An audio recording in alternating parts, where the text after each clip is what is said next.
Bueno, gracias Maika y gracias a todos los que se conectaron hoy. Mi nombre es María Florencia Segovia y como parte del board me gustaría darle la bienvenida a la charla de hoy. Para nosotros es un orgullo y también agradecerle a Angie por compartirnos su presentación. Realmente es una inspiración, una motivación para muchos profesionales, jóvenes profesionales y estudiantes de los últimos años a que se animen a participar de estos eventos. Angie, bueno, nos podría compartir un poco antes de la presentación o al final de su presentación su experiencia en el último simposio de Río, donde su trabajo fue distinguido por profesionales locales e internacionales. Así que es un placer para nosotros tenerte hoy acá y cerrar el año con tu trabajo. También me gustaría agradecer, como siempre, a Adrián Gerard, que nos presta el auditorio y el espacio para poder dar continuidad a los ciclos de charlas y a estos espacios donde podemos compartir tópicos técnicos relacionados con la petrofísica y la geociencia. Así que, bueno, agradezco también a los que se conectaron en forma virtual. Creo que podemos aprovechar el tiempo que es muy valioso para todos y me gustaría entonces darle la bienvenida a Angie. Gracias. Gracias, María Segovia, por el preámbulo y también pues a la Universidad de las Américas. Entonces vamos a continuar primero con la charla y pues al final les comparto mi experiencia en, allá en Brasil. Sí, perdón, Angie es egresada de la Universidad Industrial de Santander. Bueno, está actualmente trabajando en la industria. Pues estoy terminando, haciendo las prácticas ya en último semestre de la carrera. No, bueno, felicitaciones, Angie. Disculpen, ¿me escuchan? Sí, te escuchamos, Ulises. Sí, bueno, no, simplemente quería, y mil disculpas la interrupción, estamos haciendo el evento un poquito informal, ya, digamos, entre amigos. Eh, Quería agradecerle a Angie y el esfuerzo del capítulo profesional Colombia por promover conocimiento y convocar a estas presentaciones de interés técnico para toda la comunidad. Y además quería eh, preguntar si se podría compartir en el Zoom la presentación, porque solamente estamos mirando a Angie y a la presentación como tal, en parte, porque la cámara no enfoca toda la pantalla física, pero no sé si no van a compartir los slides en tiempo real vía Zoom, para que se puedan ver en pantalla en cada computadora. No sé si me explico. Sí, sí, señor. Sí, sí, sí, sí. Ya voy por ahí. Ya voy por ahí.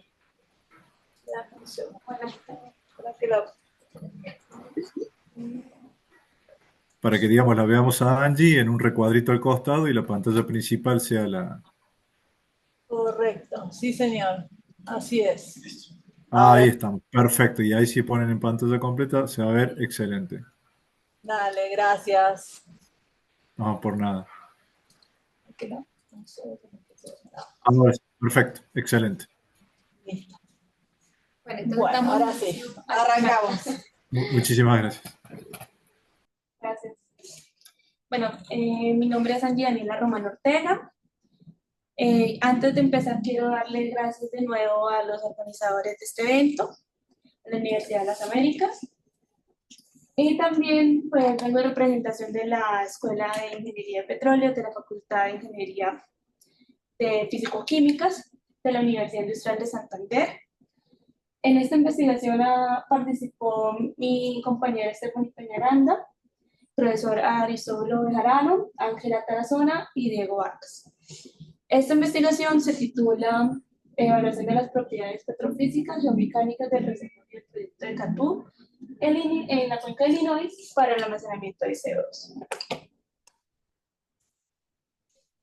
Bueno, el almacenamiento de CO2 es una problemática actual y es una solución para reducir la concentración de este gas en la atmósfera y también para mitigar el cambio climático.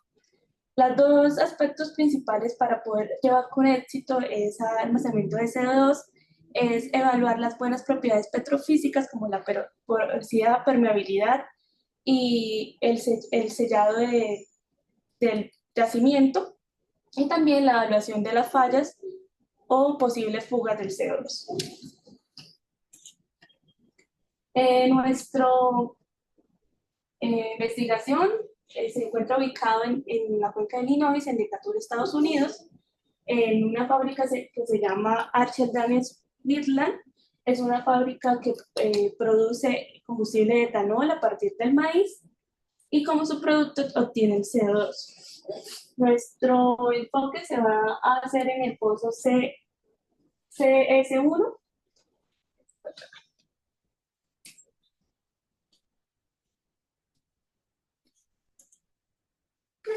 Este es el contexto del estudio, este es el pozo CSS1. Tenemos dos formaciones principales, como es el Clarier y Mount Simon. El Clarier como formación de sello y Mount Simon como formación de reservorio. Las profundidades originales donde se inyectó este CO2 fue en el 6.982 a 7.050 pies. Este proyecto inició en el 2011 y donde se inyectó 1.000.000 de toneladas de CO2 hasta el 2014, y como tuvo éxito la ISGS, que es el Servicio Geológico de Illinois, propuso inyectar 1.7 millones de toneladas y se finalizó en el 2020. La metodología de nuestra investigación, primero pues fue cargar los registros que nos proporcionaron, como el gamma ray, el PEF, la resistividad, la densidad neutrón. Después de eso calculamos las propiedades petrofísicas como el pH, la porosidad, permeabilidad y las unidades de flujo. Calibramos mediante los análisis de laboratorio y los PLUTs. Después de eso calculamos las propiedades geomecánicas como el esfuerzo vertical, la presión de poro, la presión hidrostática, la presión de fractura, el colapso, entre otras propiedades geomecánicas. Con estas evaluamos la ventana de lodo y evaluamos la falla. En esta parte de los registros podemos ver que el caliper tiene una buena perforación con pocos derrumbes y pocas complicaciones, lo que nos hace ver que pues tenemos un buen hueco y una buena perforación. En el registro Gamma Ray nos muestra una presencia de shale y arena sucia en la formación, sobre todo en la formación Mount Simon, y el shale más que todo concentrado en la formación Clarier. El registro de resistividad nos muestra la presencia de agua en todo el pozo, entonces tenemos un pozo saturado en agua. Los registros de RHOZ, HTLP y el PES nos indica la presencia del shale de nuevo en la formación neutral, en la formación cero, y una arena sucia en la formación reservorio. El ETCO nos indica las propiedades de deformación y la litología, la deformación que tiene el pozo, y el DTSM, el tiempo que transcurre en llegar una onda a la otra. Más adelante explicaré por qué se usan estos registros.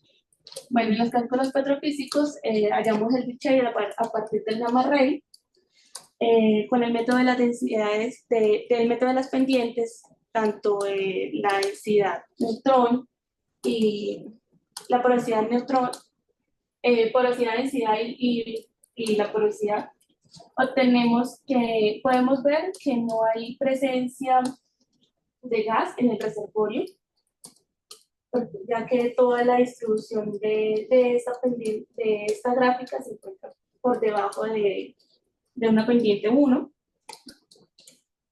Eventualmente hallamos la porosidad efectiva y la porosidad total.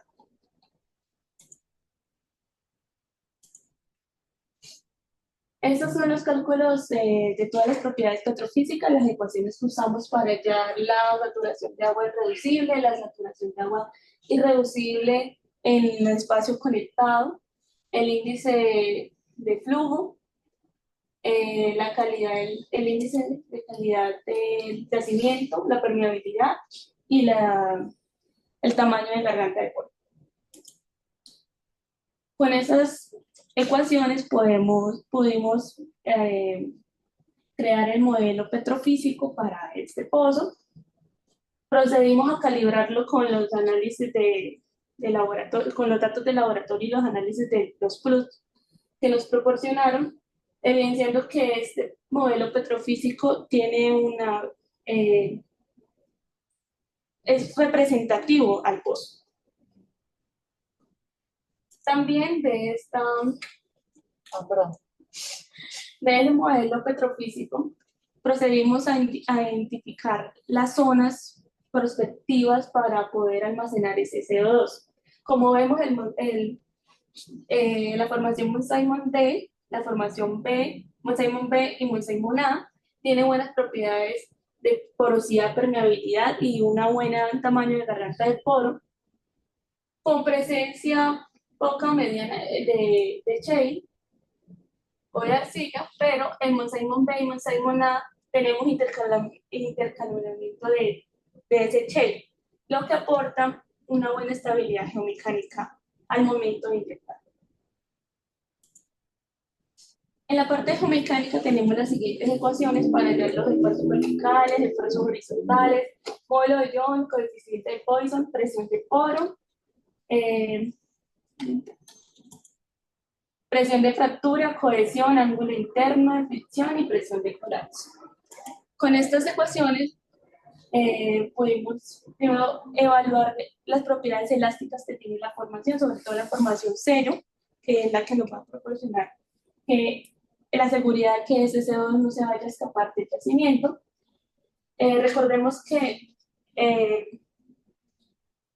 Poisson nos da esa relación entre la deformación transversal y longitudinal, y el modelo de Young nos indica la relación entre el esfuerzo y la deformación unitario axial. Con estos resultados vemos que tiene muy buenas propiedades elásticas tanto en la roca sello como también en la zona de inyección, donde vamos a utilizar una presión de 1000 psi. Graficamos las presiones donde nos dan un régimen de falla normal. Eso quiere decir que el esfuerzo vertical es mayor al esfuerzo horizontal máximo y mayor al esfuerzo horizontal mínimo. Y con la ventana de lodo podemos observar que en la zona de Mont-Simon A se obtiene una sobrepresión en el momento de la inyección, una sobrepresión en toda la zona de Mont-Simon A. Por último, analizamos la falla. Esto se hace construyendo el círculo de Moore.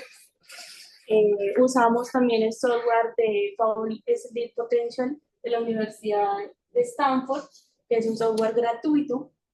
En esta podemos evaluar la falla número 4, que es la única que pasa por toda la formación de sello, que es la Australia, y nos da una condición de falla estable. Eso quiere decir que todas las puntos de falla están debajo del envolvente de falla, lo cual nos asegura que con una presión de 1000 psi, incluso un poco más, esa falla no se va a activar. Entonces, en conclusión, tenemos que el estudio ha verificado la estabilidad de la falla 4 en condiciones simuladas, lo que compromete la formación del claro, eliminando así la posibilidad de una potencial reactivación de la falla y mejorando la seguridad de la señal y las operaciones de almacenamiento de CO2. Si bien las zonas A y B de la formación Mont-Simon son prometedoras como reservorios para el almacenamiento de CO2, la detección de la sobrepresión en Mont-Simon A destaca una limitación en la capacidad de inyección para evitar la fracturación. Este hallazgo subraya la necesidad de una gestión cuidadosa en la inyección para preservar la integridad de la formación, Por lo tanto, se recomienda en proyectos futuros la inyección dirigida hacia la zona B, que se encuentra dentro del rango de 6.440 y 6.684 pies. Por último, se ha observado que no todas las secciones de Mount Simon cumplen con los criterios necesarios para ser consideradas reservorios efectivos. Estos son los agradecimientos. Agradecemos al ISGS, también a la IB, bueno, el proyecto de CATUR, al CET-EVOL Program por proporcionar toda la información.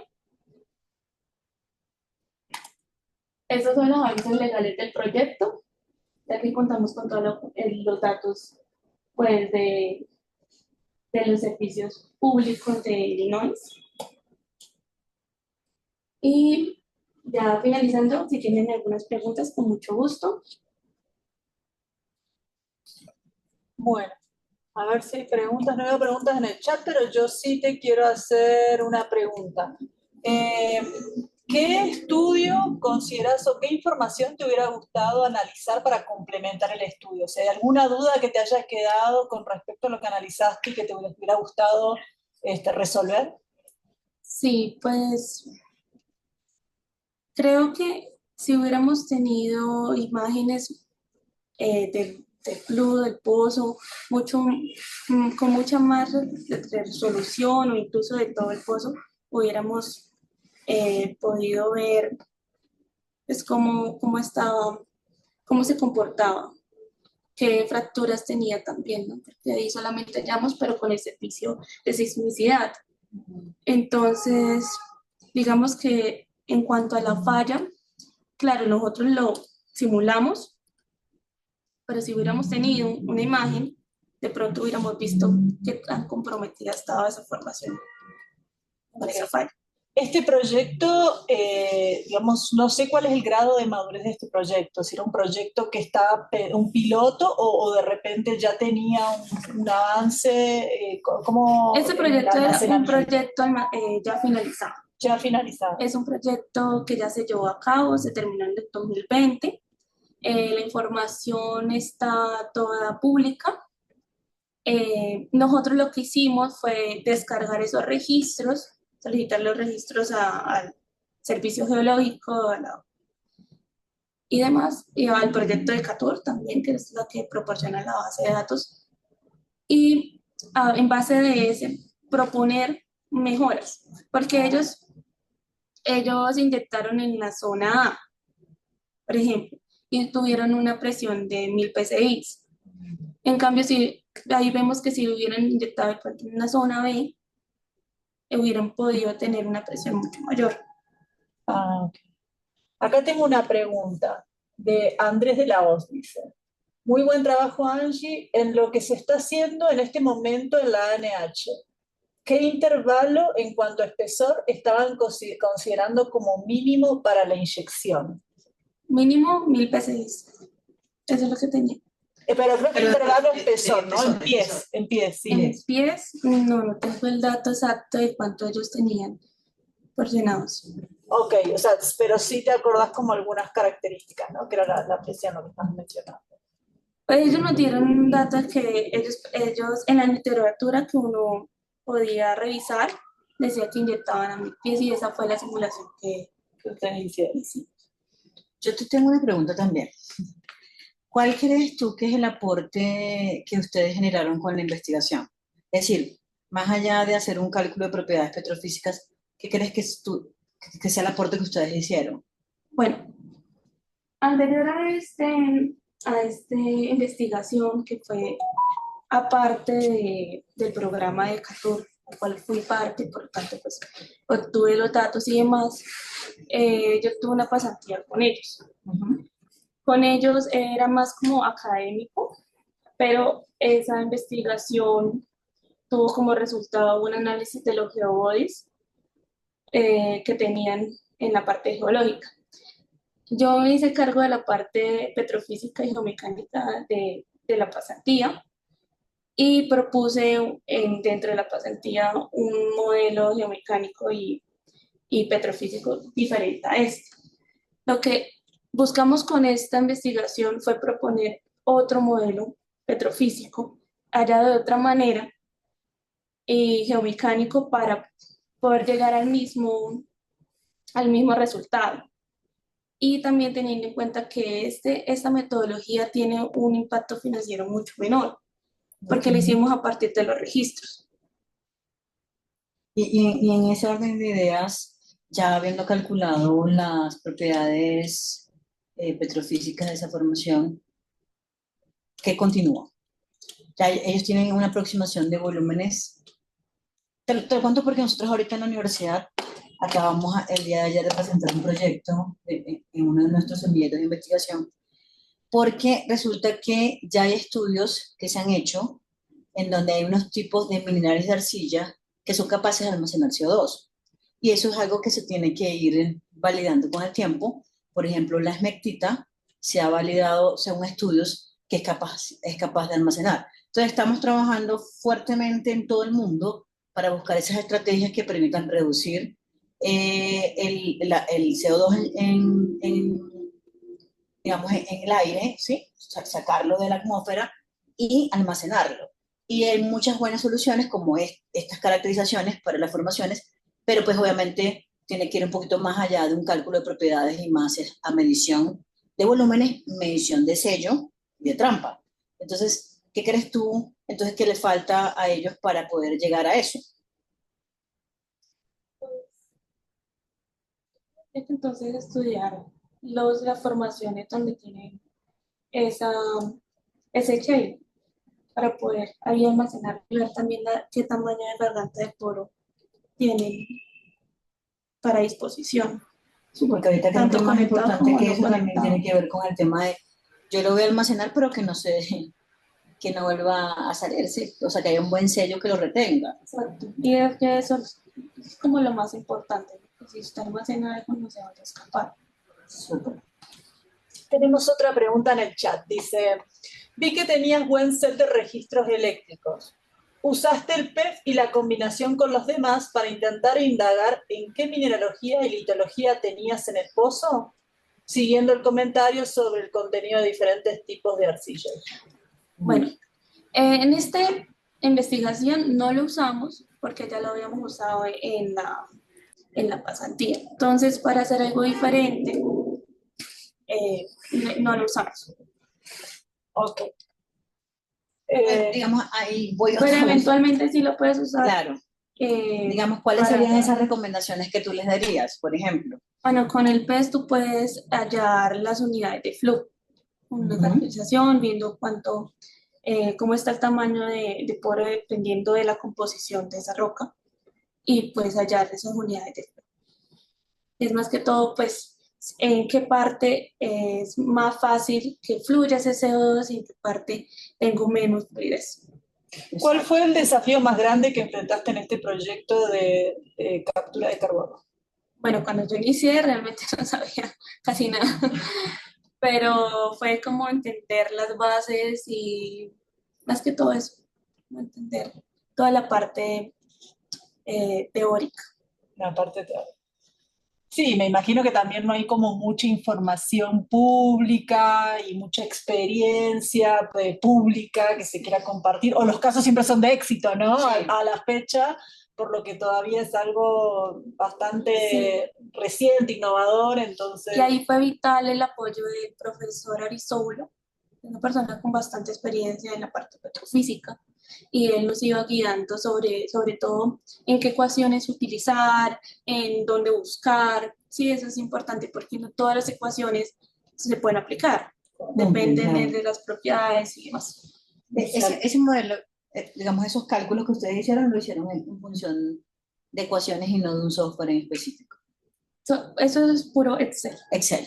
Ajá. Justamente acá, perdón, Dani. No, y ahí tenía como mi otra interrogante. ¿Se podría entonces expandir eso que hicieron modelándolo a través de un software? Por ejemplo, TechLog. Se me ocurre, ¿no? Que puede ser OIP, Sí. ¿sí? Para validar como... Validar el modelo, claro. Validar el modelo. Sí, se podría hacer. Interesante. Pues en este caso Este no no está teníamos publicado, como... ¿cierto? No está publicado, este paper. No, Está en eso. estamos en eso. Esperemos que lo publiquen y hacemos la segunda parte. Claro. Sí, Mira, justamente están preguntando sobre eso. ¿Qué parte del modelo petrofísico crees que fue el mayor reto? parte, buscar las ecuaciones y porque uno se da cuenta, bueno, yo sé que hay mucha gente viéndome que tiene mucha experiencia, tal vez se va a reír un poco de lo que voy a decir, pero para una persona que no tiene tanta experiencia, ver que todo se tiene que normalizar y ver y usar distribuciones y ver qué datos no funcionan, qué datos no, para hacer el ajuste, pues uno dice no es tan fácil hacer un modelo petrofísico. Ulises, ¿ibas a preguntar algo? Sí, dale. Sí, no, tenía un comentario. Nuevamente agradecerle a Angie por la exposición y por compartir su trabajo, muy, muy interesante. Y por allí complementar un poco a otros comentarios que hicieron los asistentes respecto a almacenamiento de CO2 en lutitas. Digamos, este tipo de proyectos tiene muchas aristas y hay varias consideraciones. Lo primero que hay que entender es que la manera de la manera de trabajar con registros eléctricos y con evaluación de formaciones es distinto a cómo trabajamos con los reservorios de petróleo y gas. Porque lo que estamos buscando son cosas distintas. Aunque se parezcan, no son lo mismo. Por ejemplo, hablamos de porosidad y permeabilidad. La porosidad es indudablemente uno de los aspectos en evaluación de formaciones de mucha relevancia porque habla de la capacidad de almacenaje. Sin embargo, cuando inyectamos CO2, estamos inyectando un agente extraño en la formación y ese CO2 tiene que competir contra los fluidos que han estado allí en el espacio poral por millones de años. Entonces, este invasor que es el CO2, se tiene que ganar un lugar en la formación y para eso tiene que competir. En ese proceso, cuando el CO2 entra en la formación, hay una serie de interacciones roca-fluidos entre el CO2, la matriz de la roca, y el agua con una salinidad X, y hay una interacción entre esos tres elementos que son supremamente importantes. Por ejemplo, el CO2 es soluble en agua. Esa solubilidad del CO2 en agua forma lo que es un ácido carbónico. Ese ácido carbónico disuelve y precipita minerales. Entonces, generalmente suele haber fenómenos de precipitación de carbonato de calcio y eso tiene un impacto fuerte tanto en la inyección como en el almacenamiento de CO2. Por ejemplo, no es lo mismo la capacidad de almacenaje de CO2 en una formación de 50.000 partes por millón que en una formación de 150.000 partes por millón a un mismo volumen de poro. Por otra parte, digamos que una formación tiene 30% de porosidad total, 25% de porosidad efectiva. Ese 25% de porosidad efectiva es válido en el oil and gas, porque con esas porosidades uno hace la volumetría y computa reservas.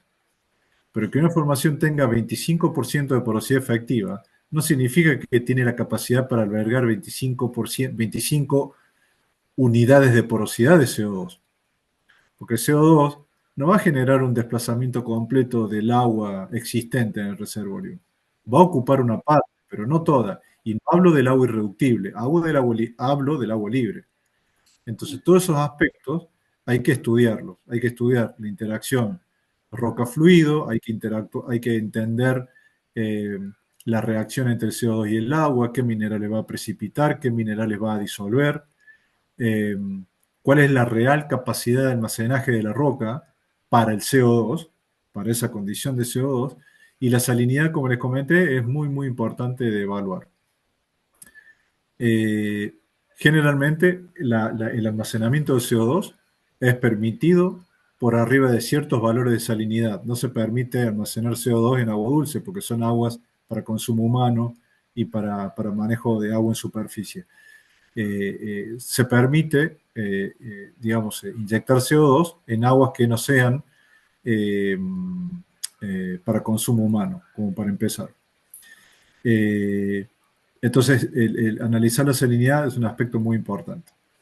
Uno de los registros de altísima relevancia en estos proyectos es la resonancia magnética nuclear, porque es el único registro eléctrico en el área de petrofísica que es sensible a la textura de la roca, es sensible a las variaciones texturales de la roca y por ende a los tamaño de grano, si se quiere, o tamaño de poro. Entonces, la resonancia, o sea, hacer un proyecto de estas características sin un registro de resonancia, yo lo pondría dentro de los retos que afrontaría un proyecto sin tener esta información. Hacer un proyecto de estas características sin información de mineralogía es un reto muy grande también para evaluar el éxito o el posible éxito en la inyección y en el almacenamiento de CO2. Entonces, todos estos aspectos son muy críticos y bueno, simplemente la idea era complementar a lo que comentaba Angie. Y respecto a almacenar CO2 en lutitas,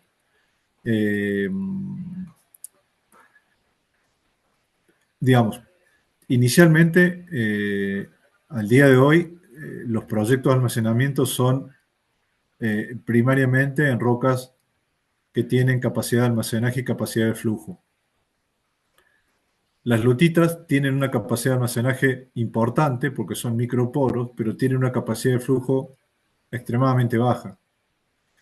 Entonces, el almacenamiento de CO2 en lutitas es un concepto eh, que yo creo que hay que explorar. Estudio. Sí. No, bueno, otro registro también importante, otra caracterización es la de integridad, ¿no? Los registros de integridad, si uno va a pensar en un proyecto de almacenamiento, creo que también es importante. Bueno, creo que quedó claro y está muy bien hablar de todos esos retos, de pensar que en algunos casos hoy están poniendo el foco en analizar campos maduros que ya están en agua, que cuando uno no le pone atención o no le prestaba atención y hoy está haciendo caracterización de acuíferos para ver el potencial como posible almacenador de CO2. Entonces, sí, yo creo que hay una serie de desafíos y de registros, como mencionaba Ulises, que es clave ir mapeando al momento de encarar esto, porque igual también los registros mineralógicos, ¿no? Porque sabemos todos los desafíos que tenemos con la presencia de minerales bueno. Y que esa parte que nombraba Ulises, de la interacción que va a tener el CO2 con los fluidos, con la mineralidad del campo, del pozo, pues esa es una parte fundamental, ¿sí? Porque listo, está almacenado, pero como decía, puede precipitar, puede deteriorar también la roca. Entonces sí es importante. Bueno, Sí. y algo... dale, perdón, dice. No, perdón. No, lo mío ya era como ya saliendo del tema más de lo que de la ponencia, sino para que nos cuentes un poco a los jóvenes profesionales que están conectados, a los estudiantes de último año, cómo fue tu experiencia y qué te gustaría transmitirles para que se motiven con lo que te pasó en el simposio de la Espula en Río. Bueno, realmente quiero decirle a todos, tanto jóvenes, recién egresados, como ya gente que ya tiene experiencia, que está en sus maestrías, que está en su pregrado, que está en su área académica, que se motiven a hacer investigación, que se lancen a hacer investigación y participen de esos espacios que son muy enriquecedores. A mí me enriqueció más el proceso de hacer esta investigación que ir a presentar. Pero también fue una parte importante ir allá, conocer personas, compartir conocimientos, esa parte de relacionamiento y contactos es algo también muy importante.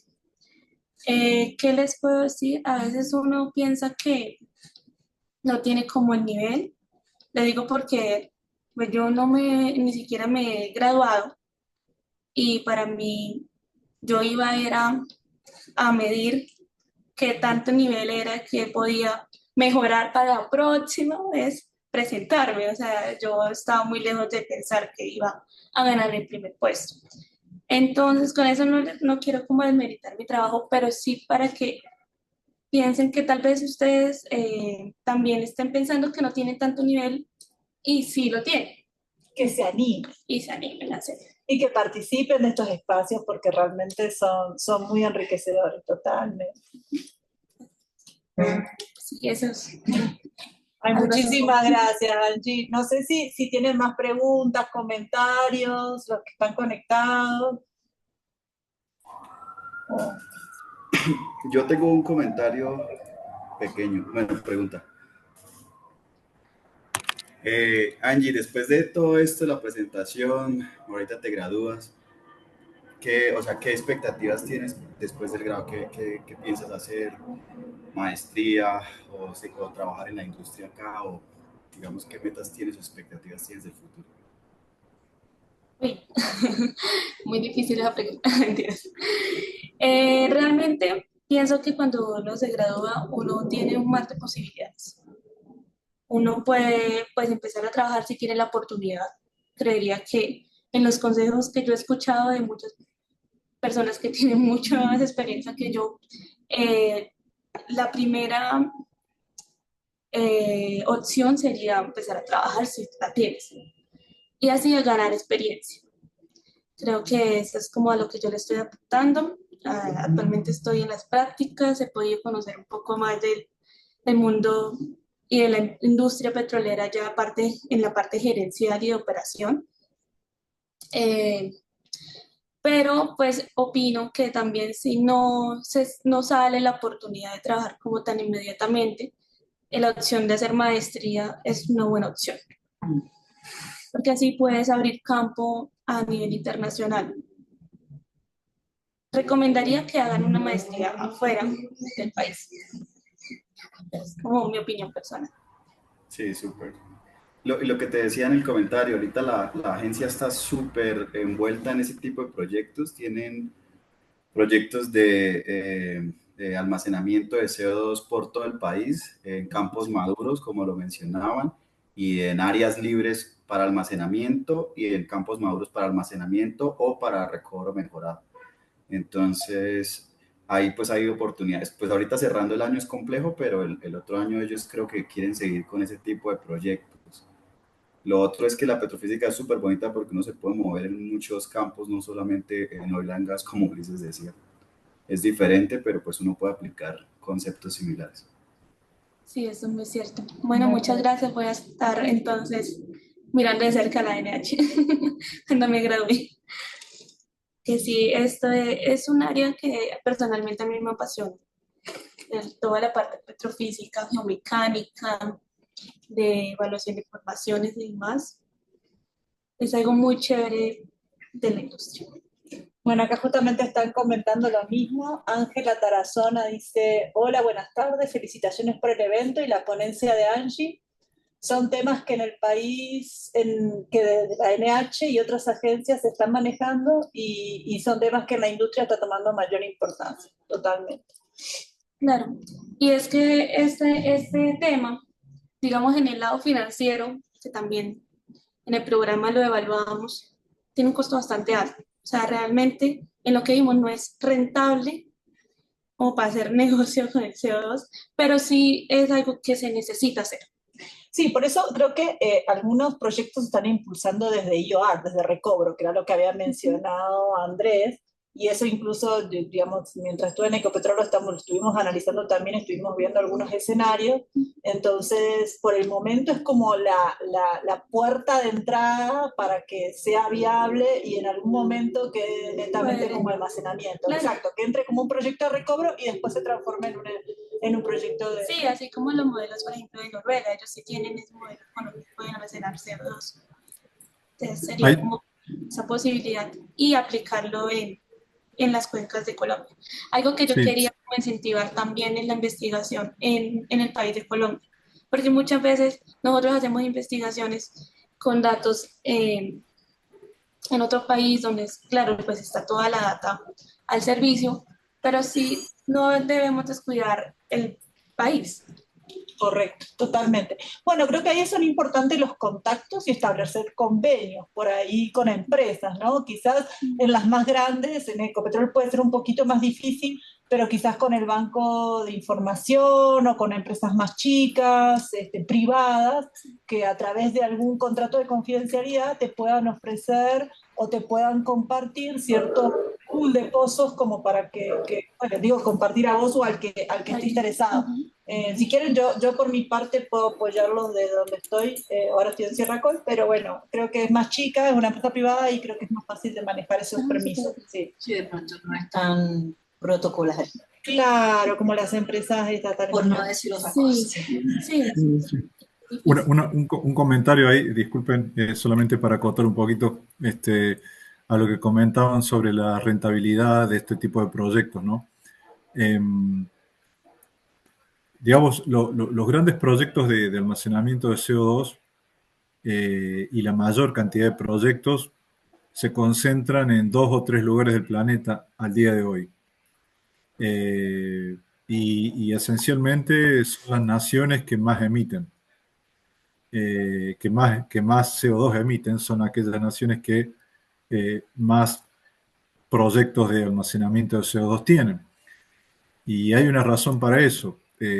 Obviamente una es reducir la huella de carbono, pero también hay marcos legales en el sitio, en cada país o en estos países, en donde estos tipos de proyectos son viables.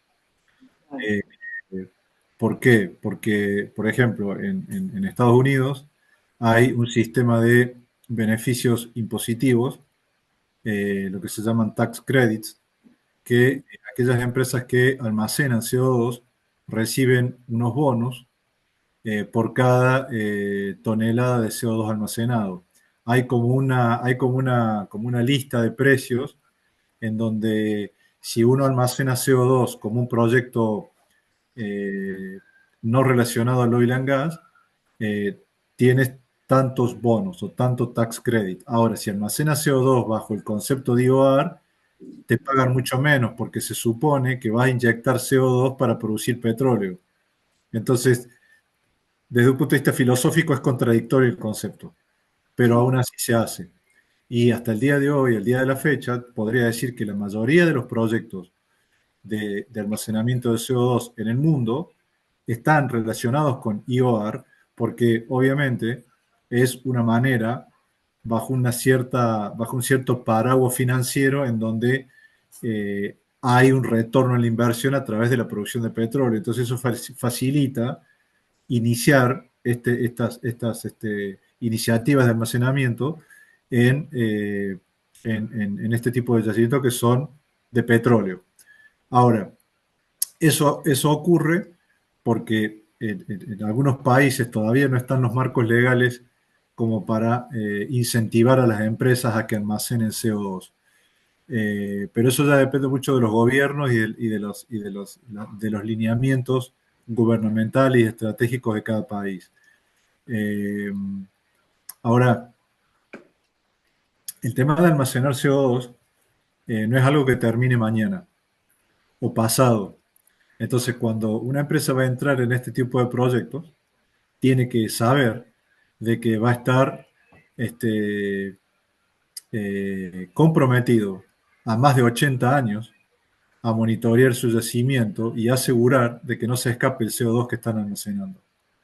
Entonces se podrán imaginar de que una cosa es almacenar CO2, inyectar y dejarlo ahí, y otra cosa es invertir dinero durante los próximos 80 años anualmente para monitorear de que ese CO2 no se escape. Y eso es una inversión importante. Entonces, la economía de un proyecto no son aspectos menores. Por eso es un tema supremamente importante, pero requiere de una sinergia entre las empresas y los gobiernos. Totalmente, totalmente de acuerdo. Bueno, yo creo que ya podemos ir cerrando de nuevo. No sé si no tienen más preguntas. Antes de cerrar, te agradecemos muchísimo, Angie, por la presentación. Los invitamos a que por favor diligencien el formulario que se está compartiendo en el chat a las personas que estén conectadas en forma virtual. Y bueno, no sé si alguien más quiere abrir su micrófono bueno, saludar a Angie o agradecerle o ya vamos cerrando, dado que bueno, ya se cumplió el ciclo y muchísimas gracias entonces a todos los que se conectaron. Gracias a los que se acercaron hasta el auditorio de la Universidad de América. Y Sí, bueno, no, solamente agradecerles. No sé si siguen ahí, ¿no? Sí. sí. Bueno, Sí. dale.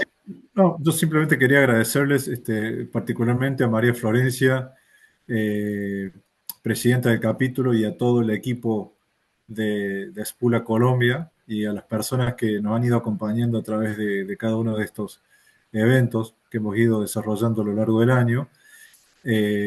Gracias por el compromiso, por la participación y sobre todo por el hecho de que están invirtiendo su tiempo de manera absolutamente ad honorem. Eso es muy valioso. Todo este esfuerzo y tanto por parte de los miembros del comité como por parte de la universidad y por parte de los ponentes, es todo ad honorem. Y eso es muy valioso. Yo les quería agradecer a la comunidad técnica, eh, pedirles de que, bueno, que sigan con ese interés en promover conocimiento y sigan con el interés de participar en estos eventos técnicos. Y bueno, es siempre un gusto verlos y compartiendo con ustedes. Así que muchas gracias. Y de nuevo, gracias María Florencia por estar presente y representarnos a todos allí. Bueno, con muchísimo gusto. Bueno, feliz tarde a todos y gracias otra vez. Gracias a ustedes. Buenas tardes. Bueno, Feliz tarde para todos. igual.